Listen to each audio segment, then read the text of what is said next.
Hello, yes, people. Welcome to season 4 of the Yes Girls podcast. Gosh, that's almost a senior citizen in podcast terms.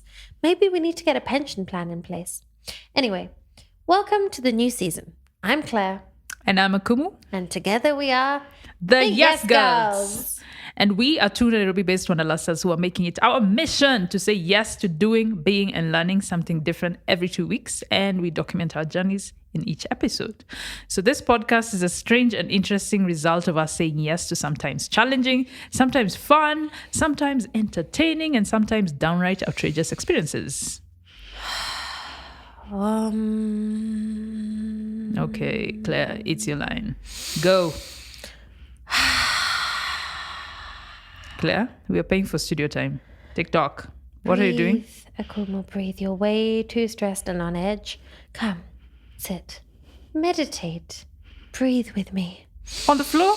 No, thank you. I am fine in this comfortable chair, especially since I don't have to concoct my legs legs in a way that they can't and shouldn't. Okay, let's do it your way. Well, my way is very simple. That we first introduce the episode and then we start confusing people after that. Okay. So this episode, we said yes to a being challenge. Okay, too slow. I'll take over, guys. We said yes to being yogis, or rather yoginis, since that's the female version of it. But yogini is a very expansive word, so please you should probably not Google it.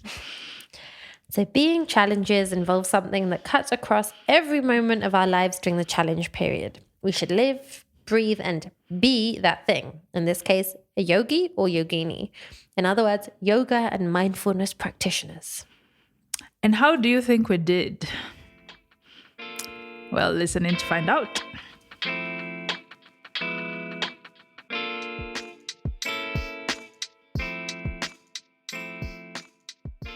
For this season, our 4th, and we have plenty more to come, is really zoning in on some essential 21st century, highly desirable and sometimes highly marketable, and definitely useful skills that are deliberately chosen to inspire, educate, and entertain the 21st century success story. We have an expert in each episode, and this season we also turn to the future. That's right. We turn to the Yes Girls, boys, and everything in between. Of the next generation, the kids. Kids. We'll see what they have to say about the topics we have selected. So you'll be amazed at the things kids pick up, but also, children display in general a huge amount of optimism and curiosity that many of us mature people. Mature in quotes. Us mature in quotes people lose somewhere around the way in the quagmire of taxes, responsibilities, and trying to keep up with TikTok. For this first episode, we are going head first, much like a downward dog. Oh yes, fast yoga pun. But not the last. So we're going head first into one of the 21st century's most popular hobbies and exercises, which has spawned an entire culture and aesthetic. But yoga, we found out, is way more than that. And before we got stuck in all of that, we spoke to our expert for this episode about what to expect from the challenge and what she would be setting for us for a 2-week period. So our expert this episode is Nisha Parikh. Nisha is a yoga and mindfulness enthusiast and soon-to-be certified expert who merges that practice with a professional and academic background in psychology. She envisions a future where she'll be spending her days as a yoga teacher and a psychologist. Beyond that, she's also a marketing and talent management professional. She's a mentor to many in her capacity as the Vice President of Marketing and HR at Telebu Communications.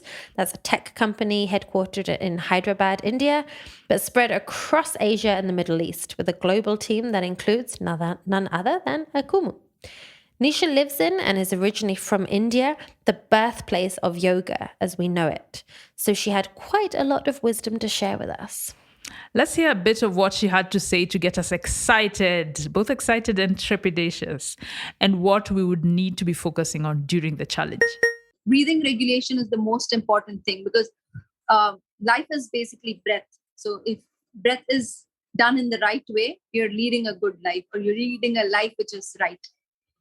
Second week, I'll focus a lot more on a few yoga practices, few asanas, which will help us stay fit and stay fit not just physically but also mentally, and the effects of it. So I'll do one asana, which is Surya Namaskar, which is like a 360 exercise for your mind and body. So if you do a Surya Namaskar, a set, like each set is done twice, left and right. And if you do 6 sets of it, you're like done with your 45 minutes of cardio. Wow. It's that good. Yeah. So every day I do about 12 to 15 sets because I go to a yoga place and I practice over there with a lot of other people. So it's at 6:45 a.m. in the morning. But yeah. We also wanted to hear her point of view on the different types of yoga and what we should expect to get from the type that we would be practicing. So I've done a lot of yoga practices in a lot of different yoga schools and a lot of different school of thoughts basically in yoga. So there are different forms of this thing. So what I've realized is I don't like something which is very rushed. I like my yoga poses to be like very slow, very deep, and very, very calming, because I need my body to feel every stretch, every breath to go inside every part of my cell of the body. So when I finish this practice, it's going to make me feel alive, and it's going to make me feel more energetic than feel tired and drained out and don't want to take a nap after that. So I want to feel alive and awake. What I believe yoga is to keep a mind, body, and soul connect. So it doesn't have to necessarily be as fast as the Western yoga, or there are different forms of yoga. Like there's something called a hot yoga where you sweat a lot so that you lose a lot of weight and stuff. Then there is different form of yoga where you're only going inwards, and you're meditating, or you're doing more like the sadhana practices and all, so that it's more for the mental health that they do. So I don't think there is anything wrong with the Western way, or there is anything wrong with any different way, but I feel that we should be aware what are we looking for from that practice. So like for me, if I go to a Zumba practice, or if I go to a dance fitness practice, I know I want to lose those pounds, and that's the reason I'm going there. But when it goes to yoga, I know I want to align everything, like my mind, my body, and my soul. I want to align and connect all of them to feel more in the present. Nisha is an expert in so many ways. However, she is not, unfortunately, an expert on being a yes kid. I wanted to call the yes kids yesticles, but that name was already taken. So let's see what this episode's yes kid has to say on the topic of yoga. So Riley, why is yoga important? Yoga helps people to calm down, it helps people to be flexible, and it helps people to breathe and to be healthy. Yo, Riley seems to know so much about yoga and meditation, right? It's like he knows more than we did at the start of the challenge. Yeah, he sounds like he would be a pretty good yoga and mindfulness expert, or he will be in the future. Big up to you, Riley. Yeah, he sounds mature, not in quotation marks. Exactly. All right, enough of the preamble, no? The actual challenge would be 2 weeks of a 6 a.m., 1 hour yoga practice, depending on how fast or slow you completed the non-timed exercises. So steps included drinking a glass of water for 5 minutes, meditating for 10 minutes, again drinking a glass of water for 10 minutes this time, writing a gratitude journal and our wishes for the future, and then the Surya Namaskar asanas. You'll want to know what those are, right? So let's hear more about all of these things. Akumu, I've decided that you're going first. Wait, so no more democracy here? No. Anyway, it's fine. Yes.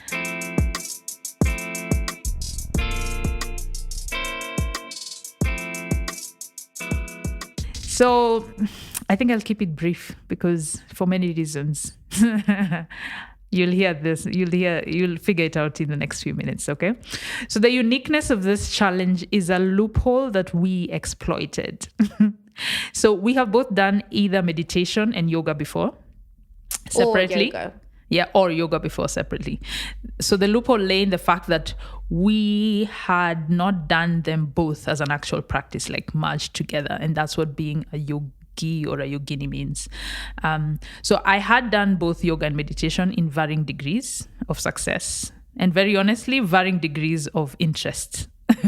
So the first time I attempted meditation was in 2018, I believe, yes. Right after India, funny enough. Because I'd been in India for a month. So, and that's the first time I ever did it. And I started with just 5 minutes and I loved it. I even wrote a blog about it, and the title was 3 Strange Things That Happened When I Started Meditating. So the summary of that was, I started lucid dreaming. It's like another level of lucid dreaming. Like, you're lucid dreaming, but you're looking at yourself. Yeah. And then I became more aware of my emotions. Being able to control them is a very different thing, but at least I was aware of them. Even when they're going to mess me up, you could feel them or you could notice them.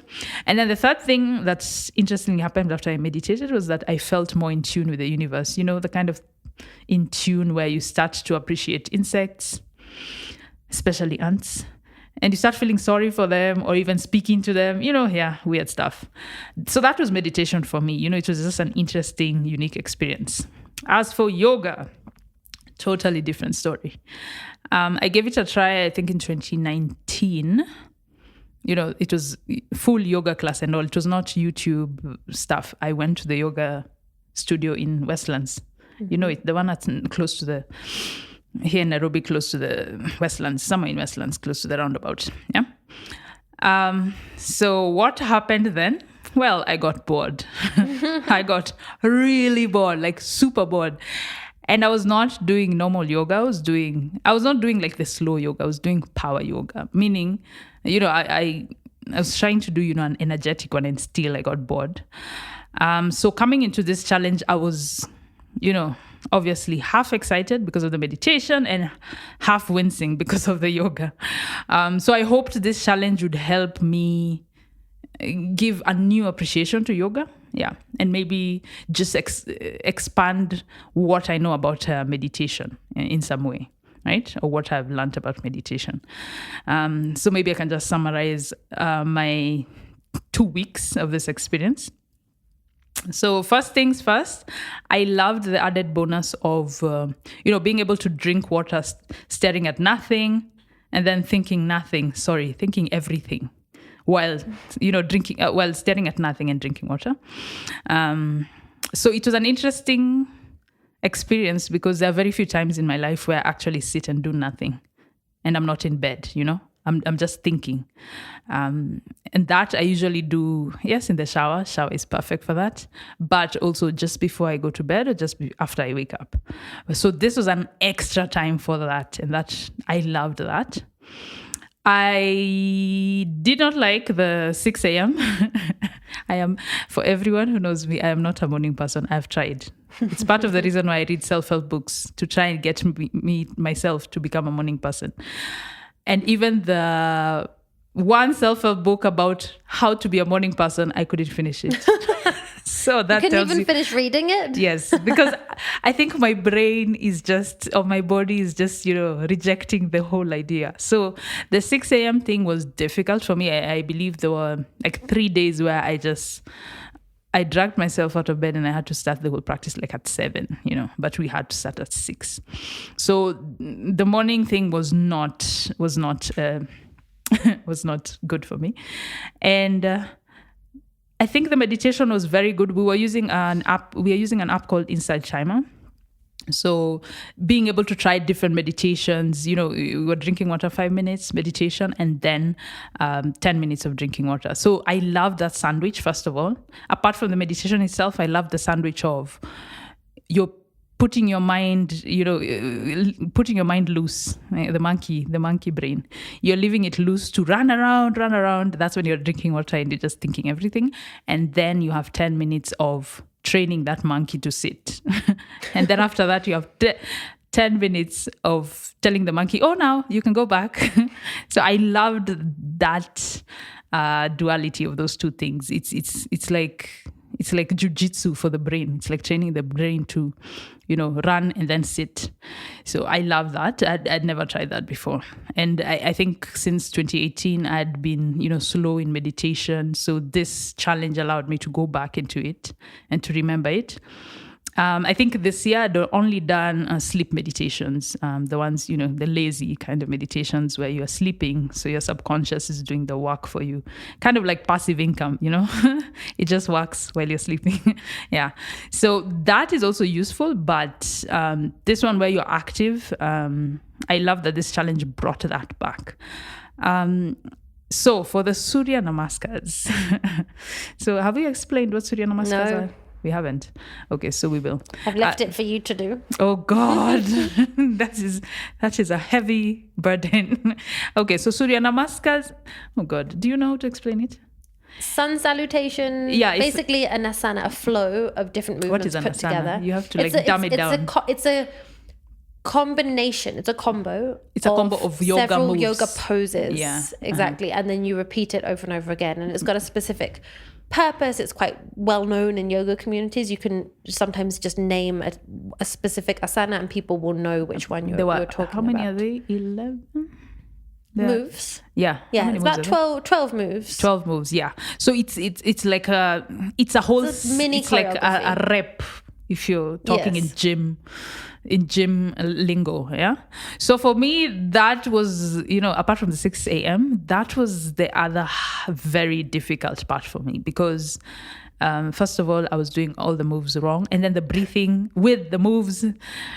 I think, yes, I do have, neurodivergent tendencies where I can multitask, but the multitasking in Surya Namaskars is, you're concocting your body, but you also have to breathe in a specific format that we had also been given by Nisha. A specific ratio where you breathe in and then you pause and then you breathe out for a certain amount of time, a 1-4-2 ratio. Yeah. So you have to remember that, and you have to do the moves, and you have to keep up with the YouTube channel, the YouTube video that you were given to follow. So that was really tough. I think for the first week I was, always behind. Sometimes you just look like someone who's just not doing everything right. So I think I've discussed this with Claire and Nisha already, that I did not like that feeling of not being able to do it right and not feeling any different or not feeling improvement even in day 10, right? So that was my issue with that. With meditation, it was easy, and I've loved meditation a lot more because I could see results really fast. So I'm kind of a results person. So that was my issue with the Surya Namaskar.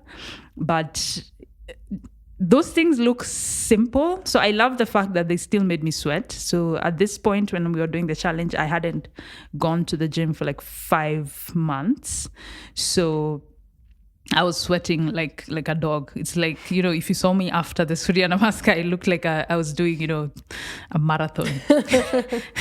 And then I decided to add, dance next to it, kind of to trick my brain that, yes, this is an early morning thing, but can you add something to make you look forward to it? So that kind of helped. But, still after week 2, I was, my morning brain got tired of the whole thing. So I loved the attempt, but eventually seeing no change in the Surya Namaskars or the positioning of the moves, I feel like I didn't succeed. And as we have said before, this is a being challenge, right? These are my worst. Mm-hmm. So being challenge, I struggled with it, mostly because of the morning, mostly because of the consistency of it, mostly because of the not seeing results, active results for the thing that I wanted to see results for. Because meditation, I had seen results before. So that was the challenge for me.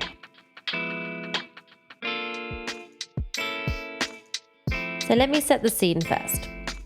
As Akumori said, much like her, I have done some yoga before, but I'd never have called myself a yogi. I've done some community classes at Africa Yoga Project. Shout out to them. It's like a 200 huge community get together on a top floor hall with a free vegan lunch and socializing to follow. So no one's correcting you, right? No one's correcting your poses. I've had my sister-in-law practice on me as she trained to be a yoga teacher.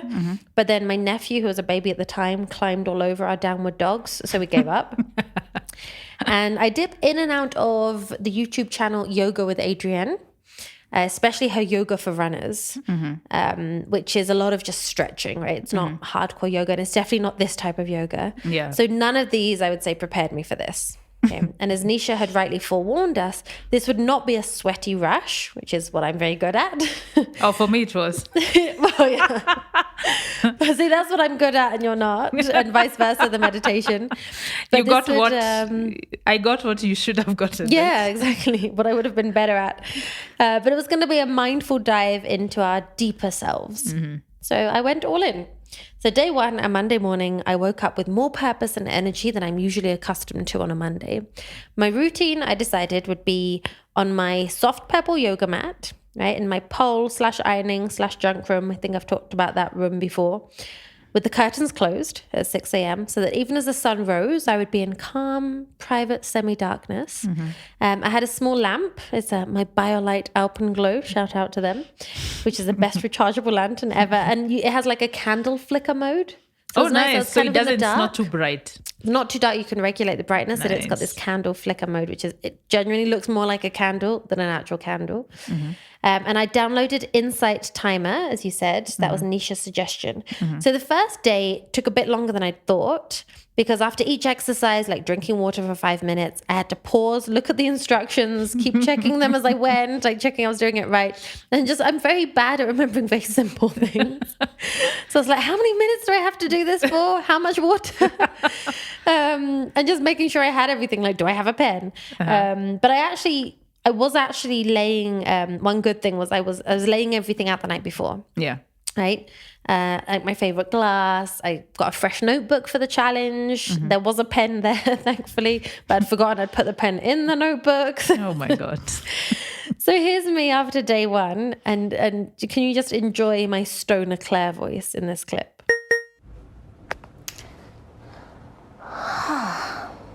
First, being a yogi session done, I do feel very zen.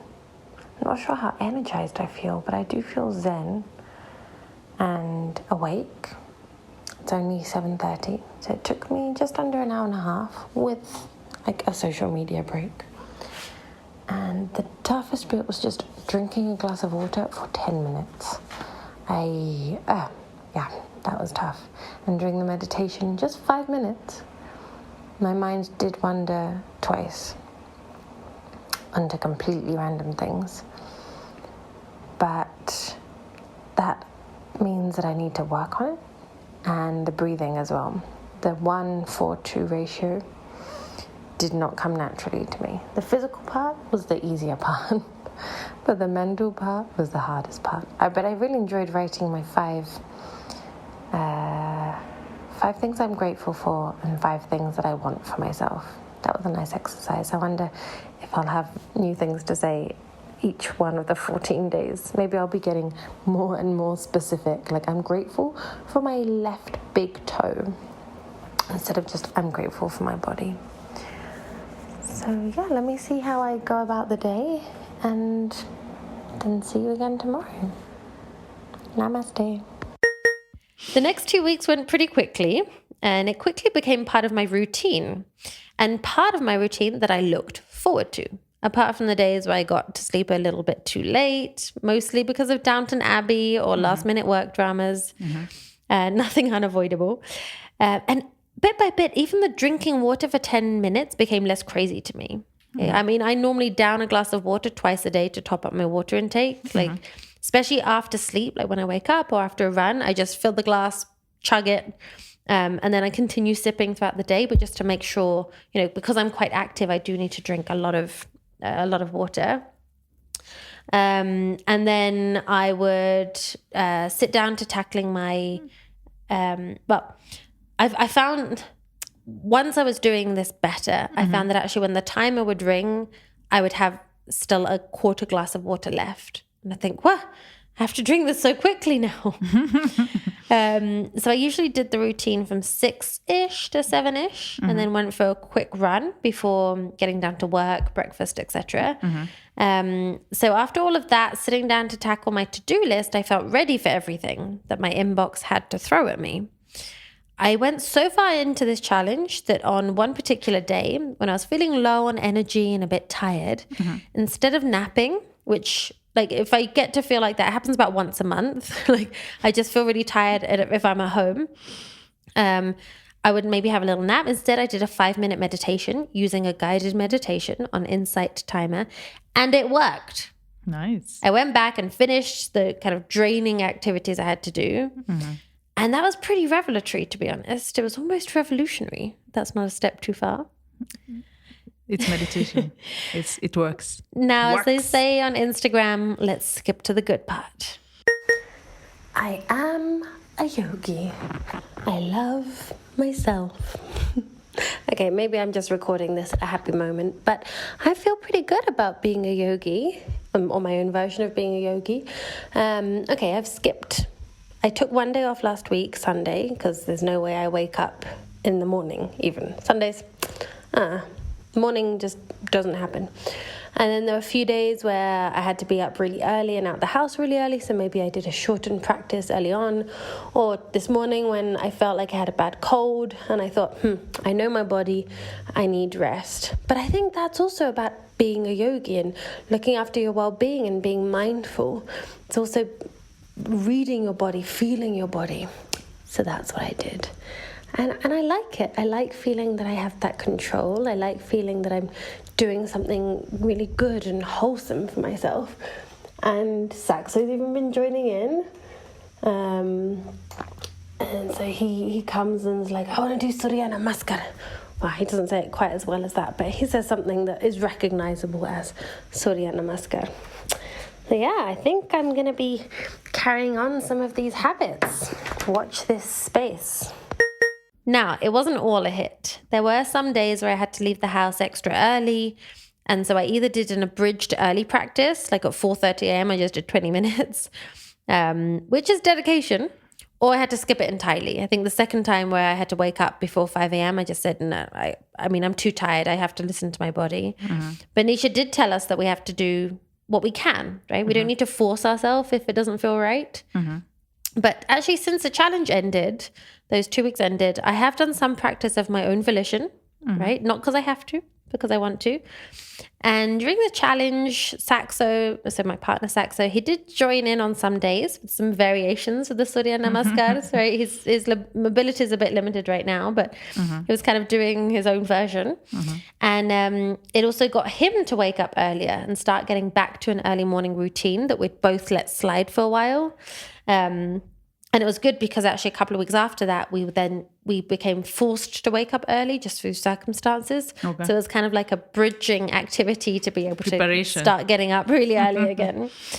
And now the notebook that I talked about and the yoga mat, they are just permanently set up in our pole/junk/ironing room for when I feel like doing it. Okay. So this practice won't stop for me, but it's not an everyday thing. Okay, it's when I have the time or when I feel the need or when it feels right, I'll do it. It might be mostly which aspect of it? Is it the Surya Namaskar or both of them? Yeah, both together. Yeah, all of it together. It felt like a really nice routine, like the kind of the just sitting and like you said, either thinking of everything or thinking of nothing. Yes, that was awesome. So the meditation, or I might do them separately, like, before or after a run, maybe do some sun salutations, because you can even adapt it and just do 5 minutes of Surya Namaskar when you wake up, if you like, before you even open the door to your bedroom. Yeah. To leave your bedroom. It felt really nice just doing those short practices. So to finish off my 2 weeks, here is a gushing voice message with only one little inappropriate, slightly squeamish moment. So consider that your warning. Number 1, pooing better. Number 2, feeling more awake, even if I'm waking up earlier. Number 3, getting up earlier. Getting up earlier and the result, the impact or the good thing is going to sleep earlier. Number 4, feeling like I'm waking up with purpose. And number 5, going through all these gratitude exercises and thinking about what I want for the future is making me feel really hopeful and like I'm working towards something. Plus, hugging yourself and smiling and saying I love you. So simple, but it works. I love myself. Oh, Claire, I love you too. Namaste, yes, people.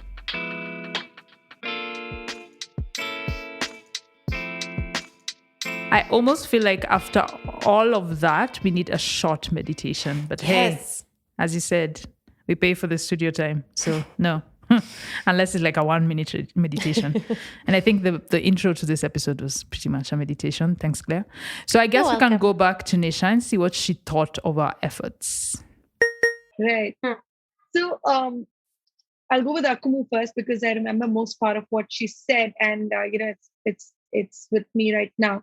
So I think with Akumu, meditation, she's very good at it. So I think she's got a very good control over it. With yoga, I think it's more than her, not being able to do it physically. I think it's more mentally that it's getting difficult. So I think that is something that she can work on. But I think if she does it regularly, she'll be very good at it, and I'm very confident about that. But consistency is important. So I think a 6 on 10 on that, because she didn't miss too many days, but she did miss. And meditation, yes, she did her glass of water, her journal, everything. So I think full marks on that. And I see that change in her because I also work with her. So I see that change in her. With you, Claire, I think full marks on a 10, full marks on consistency. And I think overall 8 on 10, Claire, for you, because you definitely did see a lot of change. And I think more than physical change, I think it is more of a mental change. And like you said, you saw that even physically, like metabolism and all, it did show an impact. I make that a pretty resounding success. And the best thing about yoga is that it isn't highly personal. It's not about posting the result on social media, though of course we will for you guys, or making it look or sound a certain way, despite what Akumu thinks. It's really about how you, as you feel, right? And from your sleeping to my pooing to our calmness, we definitely felt better. Pooing, keyword. And the beautiful thing about being a yogi, if we can call it that after these 2 weeks, is that we can keep practicing. And, as Claire's already said, you can format it however you want it. You can break it down, reduce it, chop it down, package it in a different way. So it's always about practicing. That's, to me, it's called a practice because you don't have to be perfect. So that is, to me, I have to remember, even if the downward dog, my heels are not close to touching the ground, I still have to keep doing it. So no matter how good you are or how skilled you get, that's why you need to keep doing it for the feeling of it. Check you out, like the yoga ambassador now. Yay, it feels right. Then why not?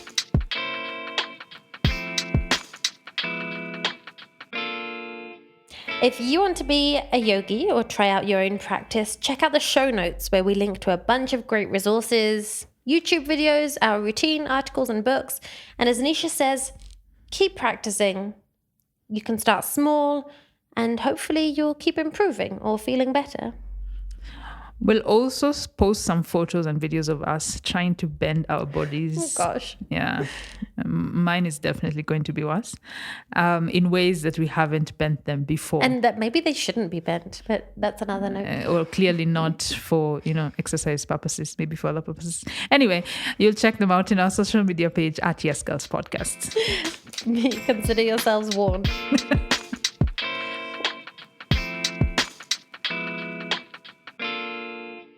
Want to know the easiest way to be a yes boy or girl or whatever in between right now?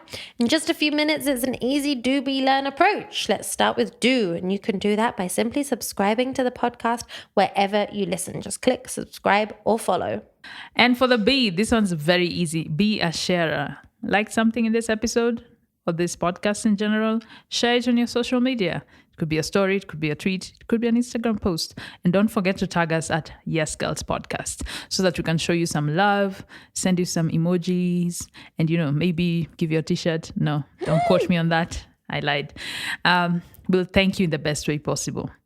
And you can also tag each one of us. That's Akumu at Akumu Fiona and at Half Baked Claire. And finally, the learn. What's your biggest takeaway from this episode or this season or the whole podcast? Don't keep it to yourself. Spread that learning with others by leaving us a rating or even a review in a couple of sentences wherever you're listening to us right now. That's it. A do we learn approach you can say yes to in just a couple of minutes after we're done here. We're almost done with you. Thank you in advance. And if you don't already follow us on the socials, what are you doing? Oh my God. What are you doing with your life? What are you doing? You are missing out. Okay, that's laying a huge expectation, right? Okay, still, you can follow us. Whether you like it or not, we will post and hopefully you will. You'll want to keep following us. Anyway, so feel free to stalk us for behind the scenes footage and the resources and images of what we get up to in doing, being, and learning, either for the episodes or just random stuff that we do every day. And we invite you to slide into our DMs or comment on what you like, what you want more of, or what we should say yes to. Maybe you have some ideas or you want to get involved through sponsorship or collaboration. That's at Yes Girls Podcasts. We are so grateful to Sampisha Productions out of Snowball Studios, along with Ernest and Ryoba, who produced this episode. We'll be writing in our gratitude journal about Sam Kagwara of Eternal Concepts, who did our amazing logo design. Let us salute the shining sun that is Ped O'Brien, who composed our theme song, and we put our hand to heart for Riley, our yes kid for this episode. And of course, namaste to Nisha, a fantastic yogi expert. You help us see new ways to make our lives better, and we are so grateful. And not forgetting, you guys, we want to mindfully hold on to you.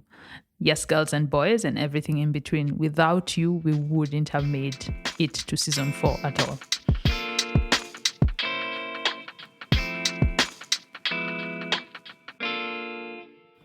That's it for today's practice. I love it. It's called practice. And I'm really trying to have a mellow voice because you've had a mellow voice the whole episode. Yeah, that breathing in the beginning really calmed me the heck down. Look, it worked. You're sounding so mellow, so weird. A 1 minute meditation and I'm transformed. Okay, let me try and do mellow then. That's it for today's practice. Yes, people.